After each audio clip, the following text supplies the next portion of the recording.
Today I'm going to share some information, general information about CourseLeaf. Much of this information is found in the extensive training video found on the help area of the website.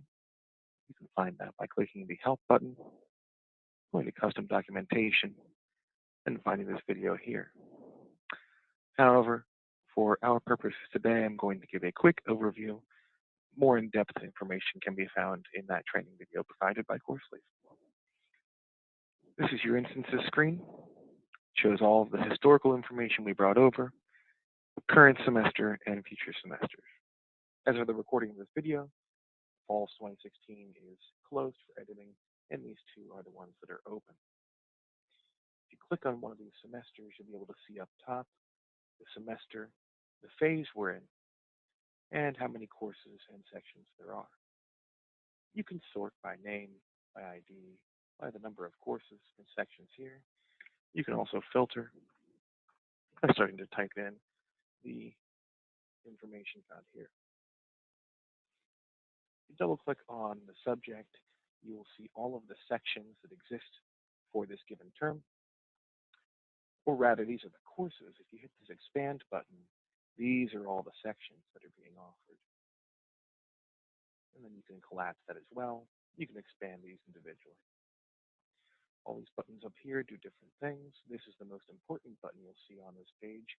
If you want to offer a new course you have offered in a previous semester, you can click that Show Courses with No Sections checkbox. Suddenly, if you were to expand your schedule, you'll see some of these don't have any sections. So if government wanted to offer another section of Government 008, they could do that, but first they have to click this checkbox. Let's look at one of these sections and take a deep dive. Double click, and this is the edit section page. You can see this 5-digit CRN number here. If it's new, it will say new. All the information here is what you need to fill in to create your section. Much of it is already filled in for you. In fact, let's go ahead and check and see if I'm creating a new section. You'll see here a lot of this is filled in already. If, for instance, it defaults to open, it prints on the schedule, the lecture, and the main campus. This is all filled in. Most of our sections will have this information be the same. Attributes and cannot be changed. Neither can cross-list with grade mode.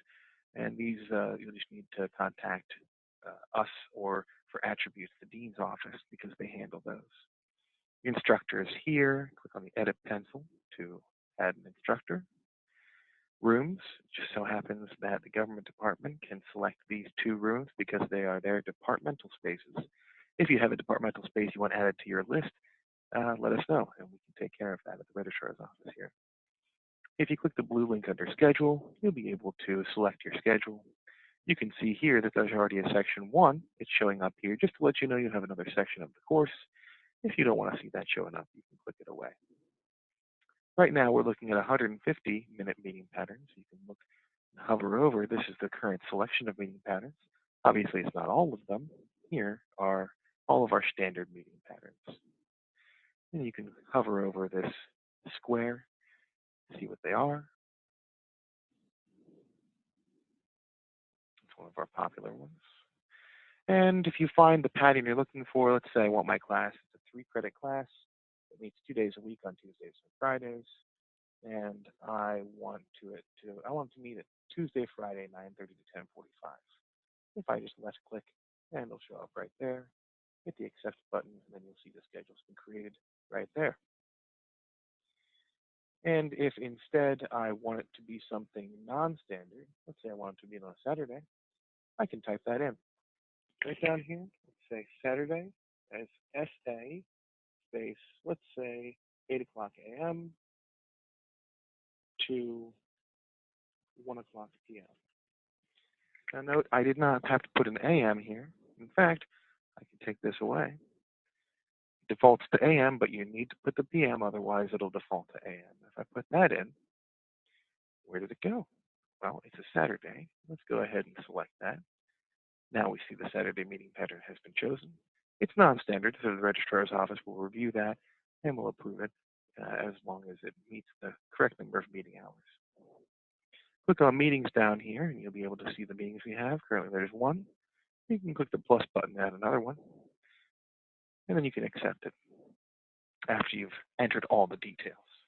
Once everything looks right here, especially the maximum, you need to have an enrollment cap, and the projected is something you put on your own. Don't change the weight cap, we can leave that on there. Comments go to the registrar's office, we read those, and section text is available online for students to see when they're registering for classes. Once all this information is accurate, you can save section. When we're in the planning phase, that all will come to us when we submit the schedule, which you can do by hitting the validate button up here. Hit that validate button and then start workflow to submit your schedule. And you do that when everything is all done. Now we're in the review phase for spring 2017. You can see what phase we're in right here. Review phase is when things come in one by one. And then if you were to save that, it would immediately be sent to the registrar's office for review and change one by one, as opposed to in the planning period, which is much longer, when you make as many changes as you want, and the registrar's office doesn't know until we reach that time when we assign rooms. There's a general overview of CourseLeaf. There's a lot more detailed information, including information about what all of these buttons do, but hopefully this gives you a quick look. I recommend looking at the CourseLeaf training video for a deeper dive.